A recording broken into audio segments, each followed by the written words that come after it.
بسم اللہ الرحمن الرحیم۔ اکثر لوگ گھروں میں پرندے پالنے کا شوق رکھتے ہیں، لیکن آپ میں سے اکثر لوگوں نے یہ سن رکھا ہوگا کہ گھر میں پرندوں کو قید کر کے نہیں رکھنا چاہیے۔ کیا ایسی کوئی حدیث ہے؟ آج کی ویڈیو میں ہم آپ کو بتائیں گے کہ پرندے قید کر کے رکھے جا سکتے ہیں یا نہیں۔ کبوتر گھر میں رکھنے کے فائدے ہیں یا نقصانات؟ کبوتر کا جنات سے کیا تعلق ہے؟ کبوتر کسی کے لیے بد دعا کب کرتا ہے؟ ایک صحابی نے جب پرندہ قید کیا تو حضور صلی اللہ علیہ وسلم نے ان سے کیا فرمایا؟ یہ سب جاننے کے لیے ناظرین ویڈیو کے ساتھ جڑے رہیے گا۔ گھروں میں جانور اور پرندے پالنا جائز ہے، لیکن اس کی شرط یہ ہے کہ ان کے دانے اور خوراک کا خیال رکھا جائے، انہیں ہرگز نہ ستایا جائے اور بیمار ہونے کی صورت میں علاج وغیرہ کروایا جائے۔ حضرت انس رضی اللہ تعالیٰ عنہ کے چھوٹے بھائی نے ایک پرندہ پال رکھا تھا۔ جب رسول اللہ صلی اللہ علیہ وسلم ان کے ہاں تشریف لاتے تو اس سے کہتے، اے ابو عمیر، ایک پرندے کا کیا کیا؟ وہ بچہ اس پرندے سے کھیلتا تھا۔ یہ حدیث بخاری شریف کی 2291 اور مسلم شریف میں 1652 پر درج ہے۔ یہ حدیث اس بات کی دلیل ہے کہ آپ صلی اللہ علیہ وسلم نے پرندے رکھنے سے منع نہیں فرمایا۔ اگر گھر میں پرندہ پالنا منع ہوتا تو آپ صلی اللہ علیہ وسلم ضرور حضرت انس رضی اللہ تعالیٰ عنہ کے بھائی کو منع فرماتے۔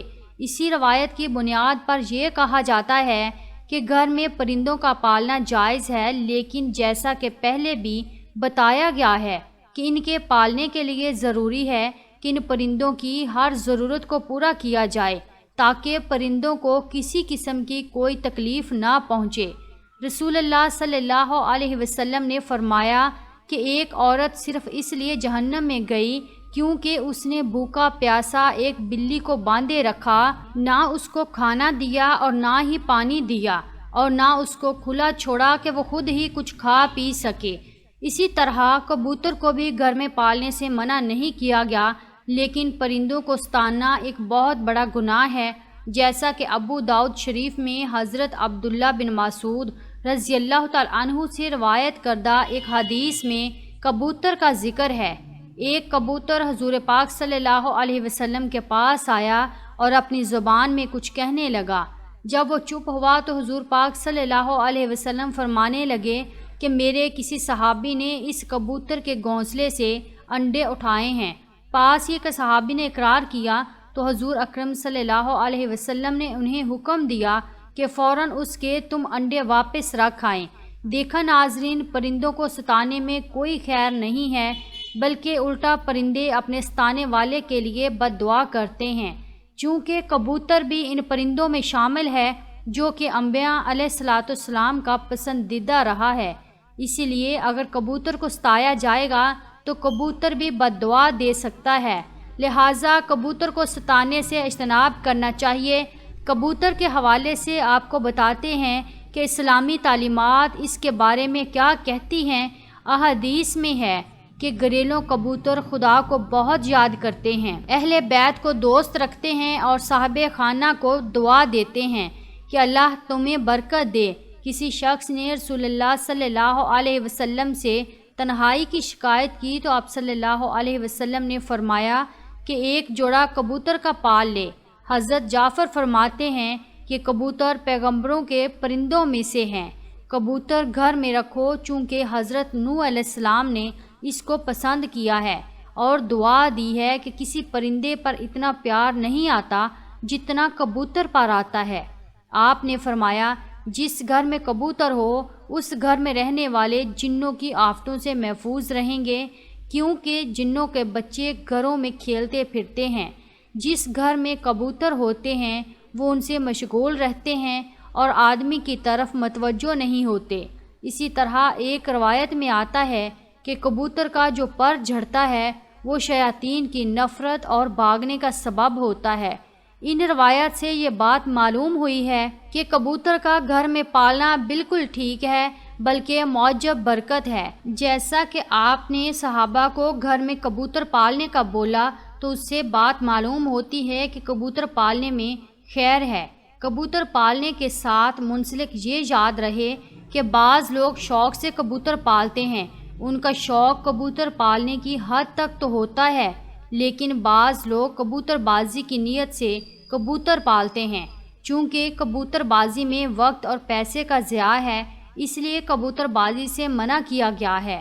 امام بخاری حضرت ابو ہریرہ رضی اللہ تعالیٰ عنہ سے روایت کرتے ہیں کہ حضور اکرم صلی اللہ علیہ وسلم نے ایک شخص کو اڑتے ہوئے کبوتر کے پیچھے لگا ہوا دیکھا تو فرمایا شیطان شیطان کے پیچھے لگا ہوا ہے۔ اس حدیث میں کبوتر کو شیطان کہنے کا مطلب یہ ہے کہ کبوتر یا کسی بھی دوسرے پرندے اڑانے کو مشغلہ بنانے حرام ہے۔ کبوتر بازی، جانوروں کی لڑائی، یہ ایسے مشغلے ہیں جن میں پڑھ کر انسان اپنے دیگر فرائض اور اسلام عقائد کو بھول جاتا ہے، جس وجہ سے اس کو شیطانی عمل کہا گیا ہے۔ اسی طرح جانوروں کو آپس میں لڑانے سے بھی سختی سے منع فرمایا گیا ہے، کیونکہ اس سے جانوروں کو تکلیف ہوتی ہے اور جانور کو تکلیف دینا حرام ہے۔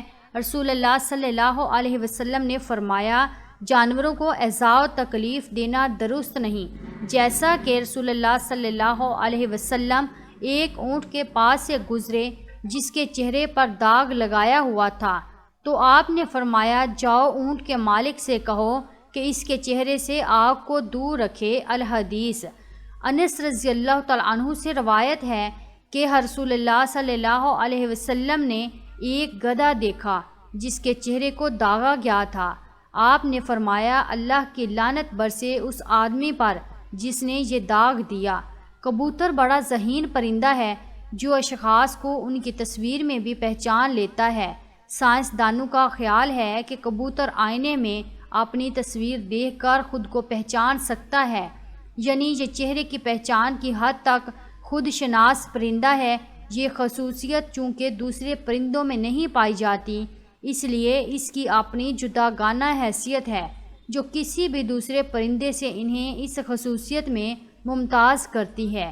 اس کے علاوہ کبوتر میں حروف کو شناخت کرنے کی صلاحیت بھی پائی جاتی ہے۔ ایک تجربے کے ذریعے سائنسدانوں نے یہ ثابت کیا ہے کہ کبوتر پورے انگریزی حروف تہجی کو شناخت کرتا ہے جو ان کے ذہنی صلاحیت کی آئینہ دار ہوتی ہے۔ کبوتر اپنی چونچ سے پانی چوس کر پینا جانتا ہے، جبکہ دوسرے پرندوں میں یہ خصوصیت نہیں پائی جاتی۔ کبوتر ہزاروں میل دور سے اپنے گھر کا پتہ ڈھونڈ لیتے ہیں۔ یہ کیسے ممکن ہے؟ اس کے متعلق کئی نظریات پیش کیے گئے ہیں، جن میں ایک نظریہ مقناطیسی حیثیت کا نظریہ ہے، جس کی وجہ یہ ہے کہ یہ جاندار سورج کو رہنما بنا کر مشرق و مغرب کی سمتوں کا تعین کرتا ہے۔ ان کے متعلق خیال کیا جاتا ہے کہ یہ زمین کی مقناطیسی قوت یعنی میگنیٹک ایفیکٹ آف دی ارتھ کو پہچان سکتے ہیں، اس سے وہ اپنے گھر کا راستہ بآسانی ڈھونڈ نکالتے ہیں۔ کبوتر 70 سے 75 کلومیٹر فی گھنٹہ کی رفتار سے پرواز کر سکتے ہیں۔ دوران پرواز اس کی اونچائی 6000 فٹ سے زائد ہو سکتی ہے۔ تو ناظرین، پرندے گھر میں پالیے، لیکن ان کا بے حد خیال رکھنا ضروری ہے۔ ان کو کسی قسم کی کوئی تکلیف نہیں پہنچنی چاہیے۔ اللہ پاک ہم سب کو یہ توفیق عطا فرمائے کہ ہم تمام جانوروں اور پرندوں کے لیے رحم دل بن جائیں۔ ویڈیو کو لائک کیجئے، چینل کو سبسکرائب کیجئے اور کمنٹ باکس میں اپنی قیمتی رائے کا اظہار ضرور کیجئے۔ شکریہ۔